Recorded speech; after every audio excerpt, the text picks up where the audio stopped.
RCF. RCF Lyon, des souris et des hommes. Le numérique décodé chaque semaine, c'est donc dans Des souris et des hommes. Et aujourd'hui, c'est avec Jean Pouly. Bonjour Jean. Bonjour Lucie. Le thème cette semaine de Des souris et des hommes, c'est le micro-travail. Nouvelle servitude, dites-vous, de l'économie numérique. Et oui, la médiatisation récente des stars américaines de l'économie numérique, là, comme la société Uber ou Airbnb ou encore Amazon, a permis de se pencher de près sur les modalités, les conséquences de cette révolution numérique qui, dit-on, va tout balayer sur son passage, notamment les modèles économiques en place. Alors c'est donc l'occasion pour moi de pointer une facette plutôt sombre de cette nouvelle économie à travers une nouvelle division internationale du travail permise par le numérique que l'on appelle le micro-travail. Alors au-delà de ce nouveau phénomène illustré par la plateforme Mechanical Turk, dont je vais reparler, qui est mise en place par Amazon, cette plateforme de commerce électronique, c'est la notion même de travail numérique, ou de digital labor en anglais, qui est en question. Alors entre les robots intelligents et les micro-travailleurs d'un véritable prolétariat numérique mondialisé, la question qui se pose désormais est celle du modèle de travail que l'économie numérique est en train d'inventer et d'imposer au monde.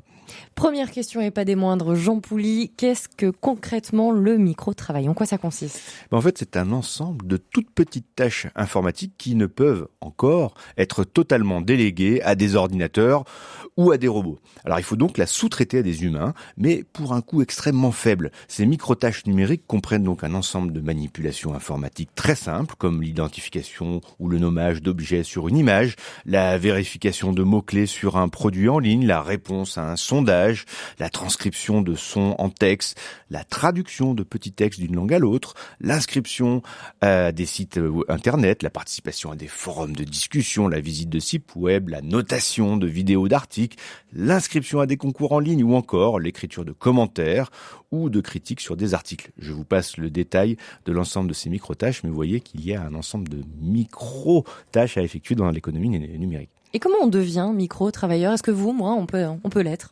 Oui, c'est très simple, parce que pour réaliser ces micro-tâches, il n'est pas nécessaire d'avoir une grande qualification.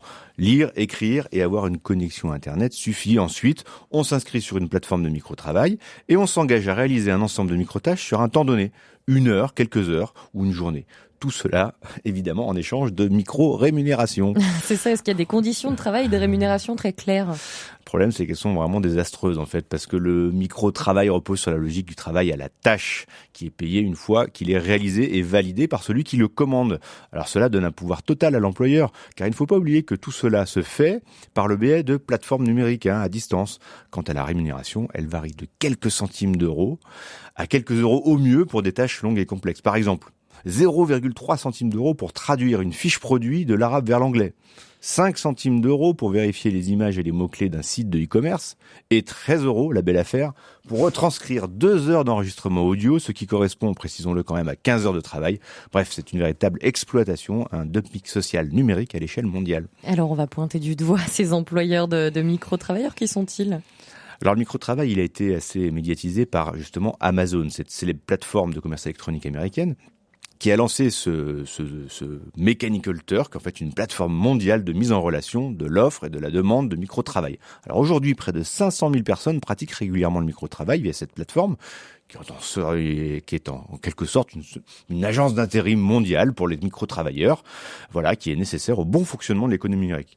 Il y a d'autres sites web, comme Micro-Worker, Minute-Worker, Micro-Job, etc. Il y a d'autres micros ? Exactement, tout ce qui est petit.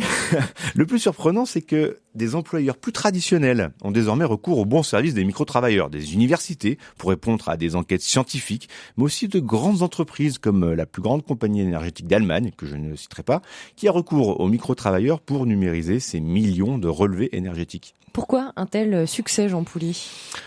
Pouvoir gagner de l'argent depuis chez soi, jusqu'à quelques euros par jour et sans qualification particulière, c'est toujours ça de gagner pour un occidental au chômage et dans la précarité. Mais alors c'est une véritable manne pour un Indien ou un Africain lettré et connecté. Les Indiens sont d'ailleurs présents en masse sur ces plateformes car ils ont l'avantage de parler anglais, d'être assez connectés et corvéables à merci. Alors dans le contexte de la crise de l'emploi et de boom de l'économie numérique, il y a à la fois du travail, de la main-d'œuvre bon marché et aucune règle contraignante. Bref, tout ce qu'il faut pour que ça marche. Donc il y a des risques, en tout cas il y a des dangers à cette forme de travail ? Oui, et d'ailleurs, je voulais revenir sur le nom de cette plateforme Mechanical Turk parce que ça fait référence en fait à une supercherie qui date du XVIIe siècle, qui mettait en scène en fait un automate habillé en costume turc, capable de jouer aux échecs et de résoudre des problèmes complexes. En réalité, cet automate était manipulé par un humain, et cette référence en fait explicite et assez cynique en fait d'Amazon à cette supercherie en dit long sur finalement peut-être la supercherie de l'économie numérique actuelle, car tout le monde imagine que la plupart des sites de e-commerce et des plateformes collaboratives qui rendent des services merveilleux et quasi gratuitement fonctionnent qu'avec des algorithmes puissants et des supercalculateurs. Et alors c'est en partie vrai, mais la face sombre de cette économie numérique est qu'elle a besoin d'une main-d'œuvre abondante et quasi gratuite pour fonctionner, et qu'elle est donc à l'origine d'un véritable prolétariat numérique. Qu'est-ce qui peut devenir ce travail numérique ? On a une idée dans quelques années ce que ça va être ?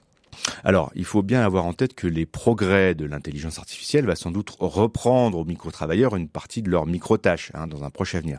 C'est un peu le sens de l'évolution technologique. Mais il est probable qu'il restera toujours des tâches que seuls les humains pourront convenablement réaliser, surtout dans des conditions de travail aussi avantageuses pour les employeurs. En fait, le boom du micro-travail est assez révélateur des défauts et dérives de l'économie numérique, comme l'a montré récemment la crise des taxis avec l'arrivée d'Uber. C'est un système totalement mondialisé, décentralisé, flexible, précaire, sans règles, permettant de remettre l'individu au cœur du système et de fait échappant aux règles du collectif et du bien commun. Le défi qui attend les organisations qui régulent les économies des sociétés, que ce soit les gouvernements, les États, les organisations internationales, est donc de taille, car il faut repenser leur rôle dans ce nouveau contexte, et si possible rapidement, sous peine d'être balayée elle-même par cette révolution technologique. Après tout, la révolution française est sans doute la fille, certes éloignée, de l'invention de l'imprimerie il y a déjà presque 600 ans. Merci beaucoup Jean Pouly, c'était Des souris et des hommes sur RCF, et c'est à réécouter bien sûr sur rcf.fr.